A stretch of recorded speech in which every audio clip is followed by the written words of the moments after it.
Have you ever looked at someone incredibly successful and thought, they just have it? They were born with a gift that I don't have. We are obsessed with talent. We see the gold medal, the genius code, the board seat, and we attribute it to some magical innate spark. But what if I told you that our obsession with natural talent is actually the biggest obstacle standing between you and your goals? Welcome back. Today, we are tearing down the talent myth by diving into Angela Duckworth's groundbreaking book, Grit: The Power of Passion and Perseverance. If you've ever felt like a slow starter or someone who just doesn't have the natural ability to reach the top, this video is for you. We're going to explore why your effort actually counts twice in the equation of success. And by the end of this video, you'll have a roadmap for developing the one trait that predicts success better than IQ, looks, or social intelligence. Duckworth's research didn't start in a boardroom. It started at West Point Military Academy. She wanted to know why the best of the best dropped out of the brutal beast barracks training. It wasn't the top of the class in SATs or physical fitness. It was something else. She calls it grit. She proposes two simple formulas. First, talent times effort equals skill. Talent is your natural rate of improvement. But note the second part. Skill times effort equals achievement. Notice how effort appears in both equations. Effort is the multiplier.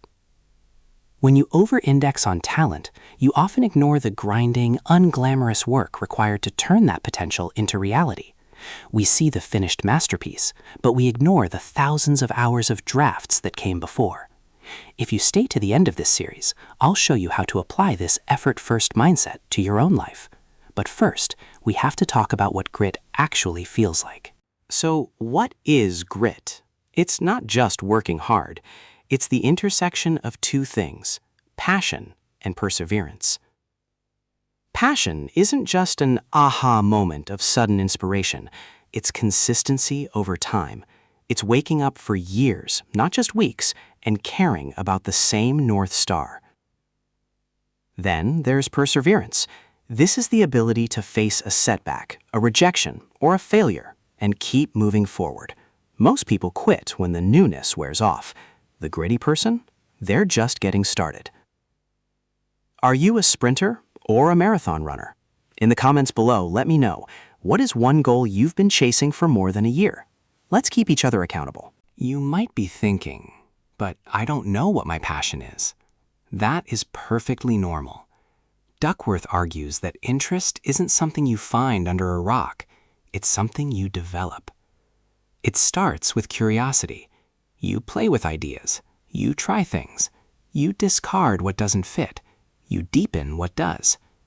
The mistake most people make is thinking they need to know their life's calling at 20. No, you develop interest through exploration. If you're feeling lost, don't try to force a passion. Follow your curiosity. Lean into what you enjoy on a Tuesday afternoon. That's where it starts. Later in this video, I'll show you how to turn that curiosity into a career-defining pursuit. Okay, so you have an interest. You have a goal. Now, how do you actually get good?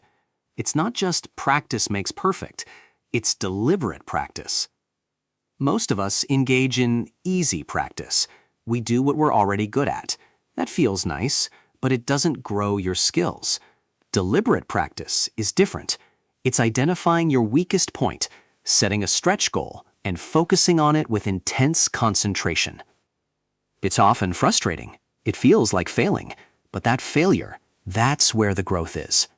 If you aren't struggling, you aren't learning. Remember, the grit comes from the willingness to stay in that struggle zone when everyone else has walked away to do something easier. Even with interest and practice, there will be days when you want to quit. That's where purpose and hope come in. Purpose is connecting your work to the well-being of others.